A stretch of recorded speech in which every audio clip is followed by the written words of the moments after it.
let me just explain in 2 minutes the Ukraine war.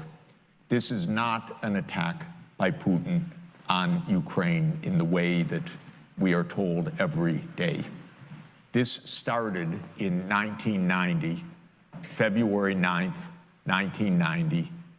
James Baker III, our Secretary of State, said to Mikhail Gorbachev, NATO will not move 1 inch eastward if you agree to German unification, basically ending World War II. First of all, I would note that Baker, who supposedly made this deal, categorically denies that he ever said it, as does George H.W. Bush. Mm-hmm. He says that it never happened and that there was never such a conversation. Mm-hmm. So that's a question mark.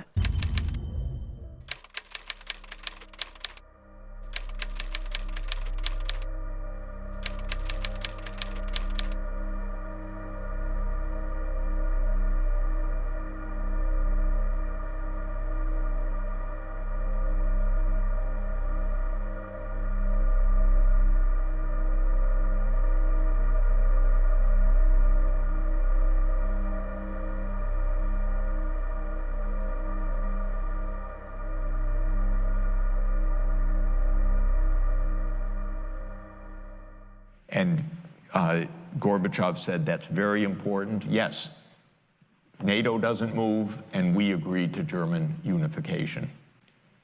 The US then cheated on this, already starting in 1994, when Clinton signed off on basically a plan to expand NATO all the way to Ukraine. NATO will not automatically exclude any nation from joining. At the same time, no country outside will be allowed to veto expansion. This is when the so-called neocons took power, and Clinton was the first agent of this. And the expansion of NATO started in 1999 with Poland, Hungary, and Czech Republic.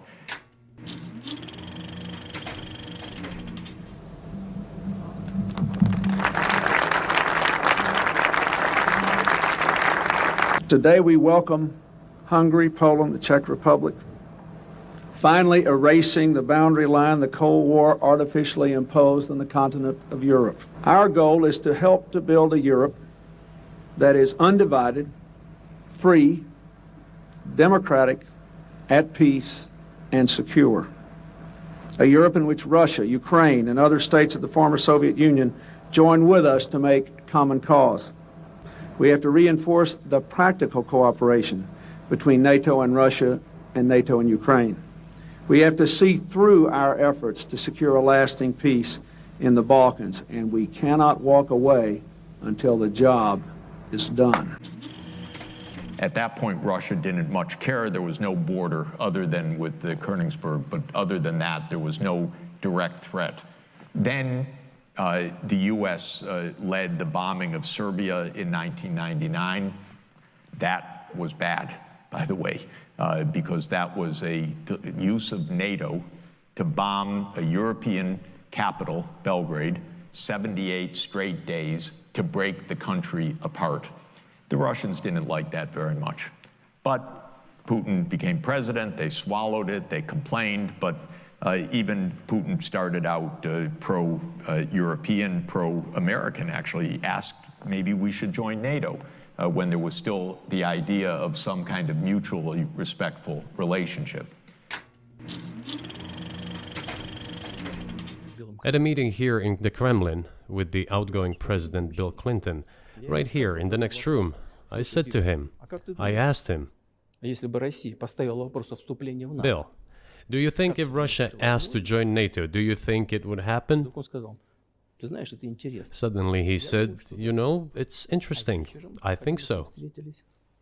But in the evening, when we met for dinner, he said, you know, I've talked to my team. No, it's not possible now. Then 9/11 came, then came Afghanistan, and the Russians said, yeah, we'll support you, we understand, to root out terror. But then came two other decisive actions. In 2002, the United States unilaterally walked out of the anti-ballistic missile treaty. Neither side would launch a nuclear attack because it knew the other would respond, thereby destroying both. Today, I have given formal notice to Russia, in accordance with the treaty, that the United States of America is withdrawing from this almost 30-year-old treaty. I have concluded the ABM treaty hinders our government's ability to develop ways to protect our people from future terrorists or rogue state missile attacks. We know that the terrorists and some of those who support them seek the ability to deliver death and destruction to our doorstep via missile. And we must have the freedom and the flexibility to develop effective defenses against those attacks. President Putin and I have also agreed that my decision to withdraw from the treaty will not in any way undermine our new relationship or Russian security. As President Putin said in Crawford, we are on the path to a fundamentally different relationship. This was probably the most decisive event, never discussed in this context. But what it did was trigger the U.S. putting in missile systems in Eastern Europe that Russia views as a dire, direct threat to national security by making possible a decapitation strike of missiles that are a few minutes away from Moscow. And we put in two Aegis missile systems. We say it's defense. Russia says, how do we know it's not Tomahawk nuclear-tipped missiles in your silos? You've told us we have nothing to do with this. And so we walked out of the ABM treaty unilaterally in 2002, and then in 2003 we invaded Iraq on completely phony pretenses, as I've explained. In 2004-05, we engaged in a soft regime change operation in Ukraine, the so-called First Color Revolution. It put in office somebody that I knew and I was friends with, and am kind of distantly friends with President Yushchenko, because I was an advisor to the Ukrainian government in 1993, 94, 95. And then the U.S. had its dirty hands in this. It should not meddle in other countries' elections. But in 2009, Yanukovych won the election, and he became president, and in 2010, on the basis of neutrality for Ukraine. That calmed things down because the U.S. was pushing NATO, but the people of Ukraine on the opinion polls didn't even want to be in NATO. They knew that the country is divided between ethnic Ukrainian, ethnic Russian. What do we want with this? We want to stay away from your problems.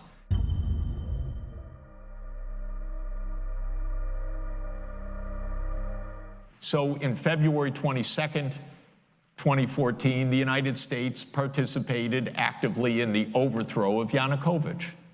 A typical U.S. regime change operation, have no doubt about it. And the Russians did us a favor. They intercepted a really ugly call between Victoria Nuland, my colleague at Columbia University now, and if you know her name and what she's done, have sympathy for me. Really.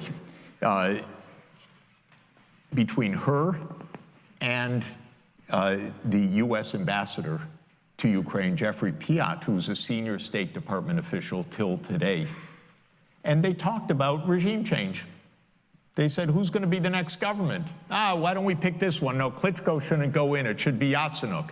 Yes, it was Yatsenyuk, and we'll get the big guy, Biden, to come in and do an attaboy, they say, you know, pat him on the back. It's great. We're engaging on a daily basis with the Ukrainian government to make sure that we get a positive outcome there.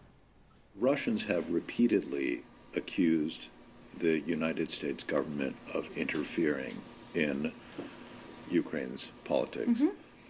The U.S. government has to some degree made reciprocal claims about Russia.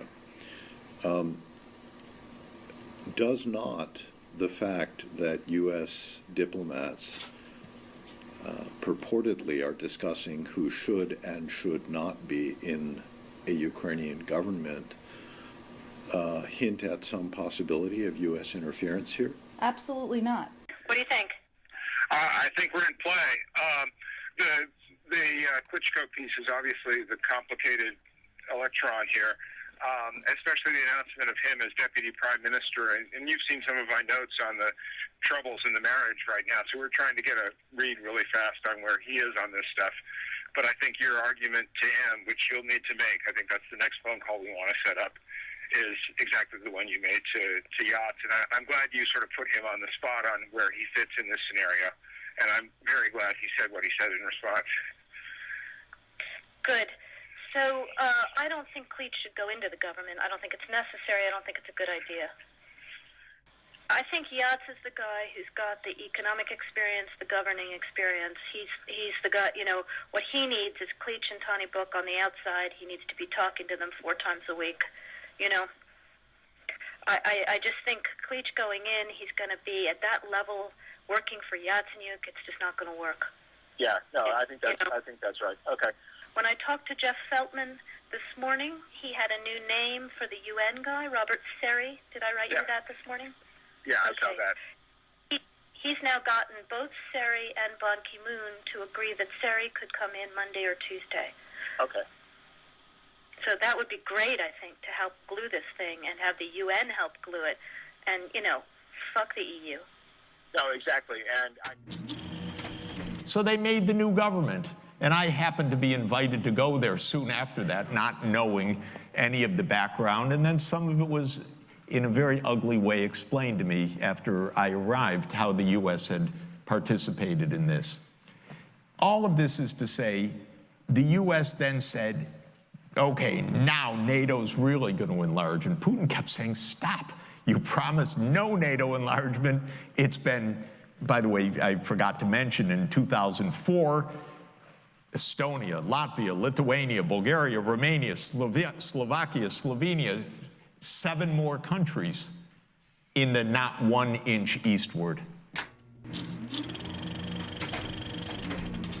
Адаптированный договор об обычных вооруженных силах в Европе был подписан в 1999 году. Он учитывал новую геополитическую реальность – ликвидацию Варшавского блока.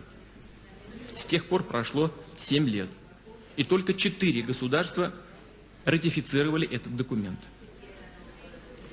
включая Российскую Федерацию. Страны НАТО открыто заявили, что не ратифицируют договор, включая положение о фланговых ограничениях, о размещении на флангах определенного количества вооруженных сил, до тех пор, пока Россия не выведет свои базы из Грузии и Молдавии. Из Грузии наши войска выводятся, причем даже в ускоренном порядке. Эти проблемы мы с нашими грузинскими коллегами решили, и это всем известно. В Молдавии остается группировка в 1500 военнослужащих, которые выполняют миротворческие функции и охраняют склады с боеприпасами, оставшиеся со времен СССР. И мы с господином Соланой обсуждаем постоянно этот вопрос. Он знает нашу позицию. Мы готовы и дальше работать по этому направлению. Но что же происходит в это же самое время?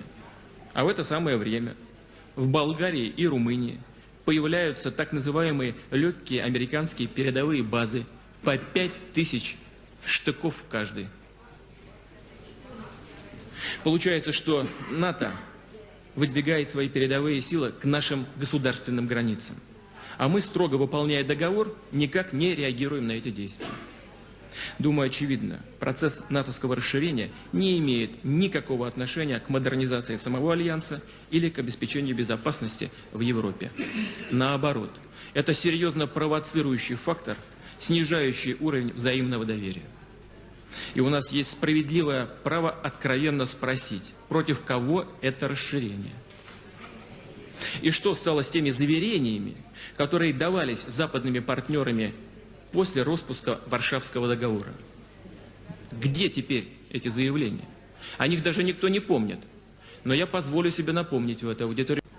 Хотел бы привести цитату из выступления генерального секретаря НАТО господина Вернера в Брюсселе 17 мая 1990 года.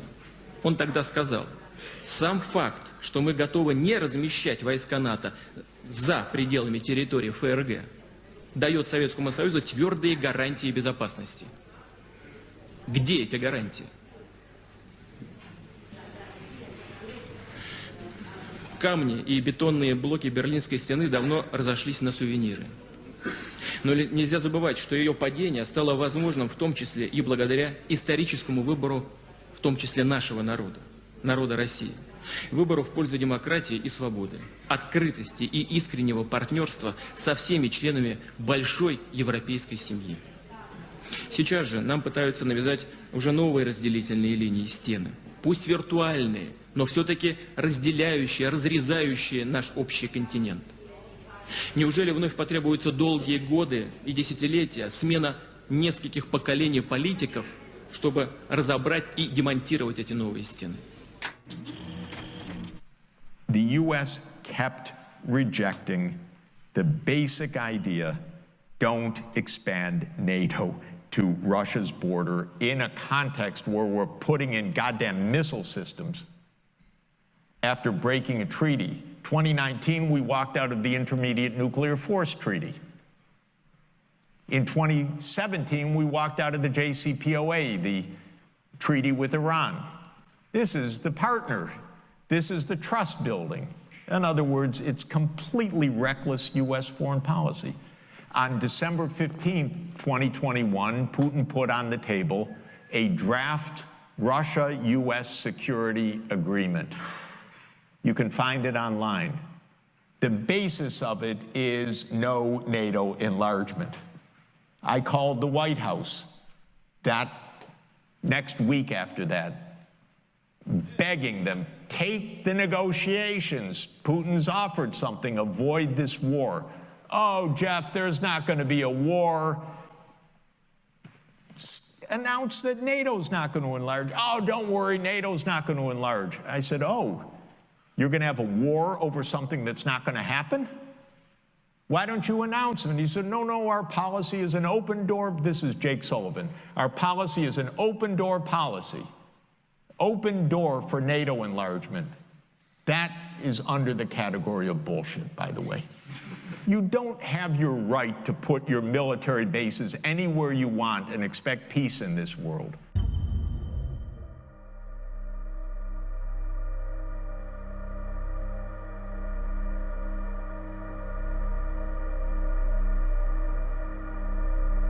You have to have some prudence. There's no such thing as an open door that we're going to be there and we're going to put our missile systems there and that's our right. There's no right to that. We declared in 1823, Europeans don't come to the Western Hemisphere. That's the Monroe Doctrine. The whole Western Hemisphere, after all.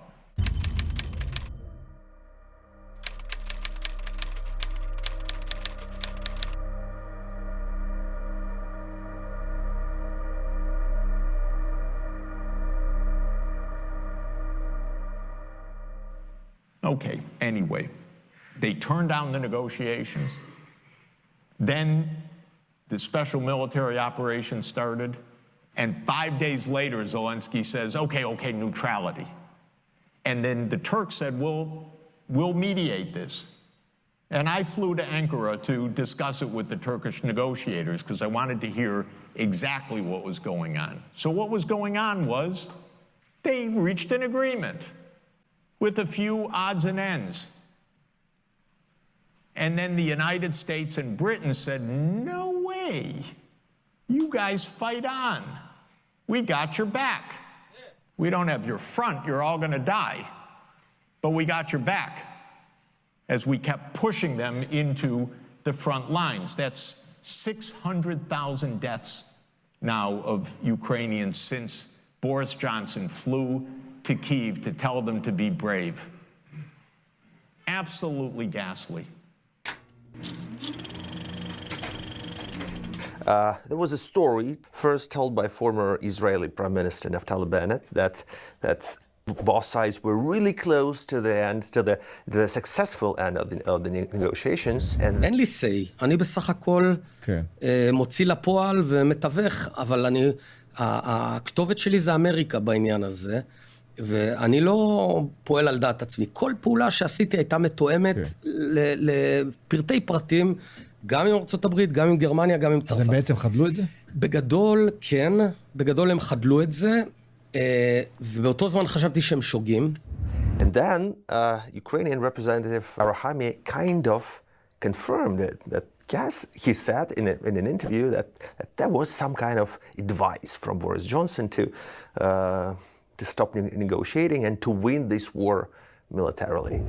And one thing I really do want to demolish, and you know, I'd love your assistance in this because it is such a lie, is the idea that the UK was somehow instrumental in preventing a peace agreement in April 2022, 2 months after the war.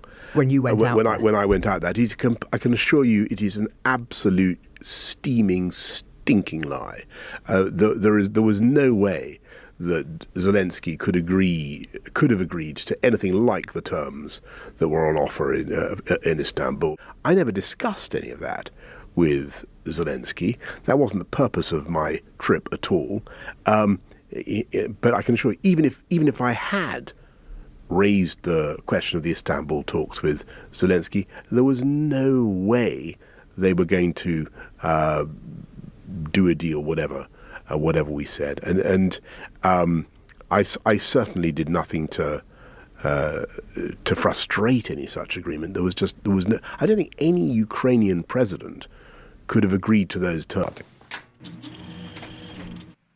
So, when you think about your question, we have to understand we're not dealing with, as we're told every day, with this madman like Hitler coming at us and violating this and violating that, and he's going to take over Europe. This is complete bogus, fake history that is a purely PR narrative of the U.S. government,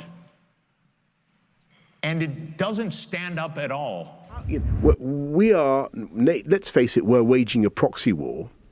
We're waging a proxy war, but we're not giving our proxies the ability to do the job. And for years and years now, we've been allowing them to fight with one hand tied behind their backs, and it has been cruel. It has been cruel. And we need now to give them what they need. So 3 things we need to do. To get this thing done, we need to give them the weaponry they need, give them the permissions they need, give them all the military support, logistical, tactical, we can, that without coming into direct conflict with the Russians ourselves. Number 2, we need to give them the money, and I've talked about the 300 billion. But number 3, we need to make it, we need to get absolutely, and by the way, we should do more than just the 300 billion. We should construct a kind of lend-lease loan for Ukraine, and $500 billion or whatever, so that Putin knows. This is all about Russia knowing what the end state is. To get back to my key point, the Ukrainians, the Russians, the world has to know where we, America, UK, Europe, want this thing to end up. And we have allowed that ambiguity to drift on and on and on. And that is the whole problem with Ukraine. Unless and until we clear it up, you won't persuade Putin to back down, and you won't get a peace. So everybody understand, what does it mean to stand with Ukraine like Boris Johnson stands with Ukraine? It means 2,000 Ukrainians killed or wounded severely every single day. That's not standing with Ukraine. That is standing with the destruction of Ukraine. It's exactly the opposite. And so that's a purely Orwellian idea that we're standing with Ukraine by continuing this war. But I think there's another point that is important in this. I'm not without hope for a quite different reason. And that is that our politics is not determined by American presidents. Our politics is determined by the security state apparatus. And what is happening right now is not in America's security interest. And so they could change their mind. And President Putin said something actually very interesting in an interview in 2017, I think in Figaro, by the time that he had had three presidents as his counterparts, Bush, Obama, and Trump. And he said to this reporter, French reporter in 2017, he said, you know, I've dealt with three American presidents now. They come into office with ideas, but then men in dark suits and blue ties come to tell them how the real situation is, and you never hear of those ideas again. And this is from a very tough-minded leader who was himself KGB. He understands how the American system works very well. He understands what the CIA means for American foreign policy. He understands that American foreign policy is very deeply rooted. It's not this one wins and then Obama changes everything and then Trump comes in and changes. Nothing like that, by the way. This has been a consistent foreign policy, arguably, certainly since 1991, and arguably since 1945. And by the way, British foreign policy is the same. And I would say arguably British foreign policy vis-a-vis Russia goes back to 1840.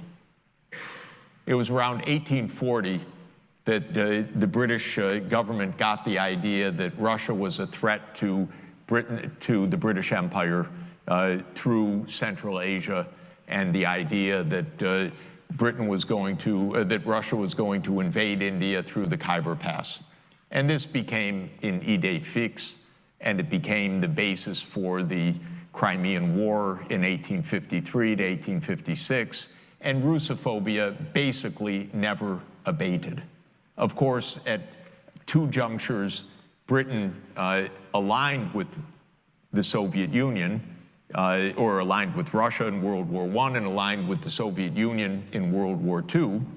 And the Soviet Union, of course, with 27 million dead, broke the back of Hitler's army, not Britain or the United States, which take all the credit for it. They can't even remember. They don't even invite the Russian leaders. And Russia bore the whole brunt of fighting the Wehrmacht. But then as soon as, you know, in the middle of 1945, after 27 million dead in the Soviet Union and an alliance with the Soviet Union, Churchill asked the War Office to consider, what about invading the Soviet Union now, Operation Unthinkable?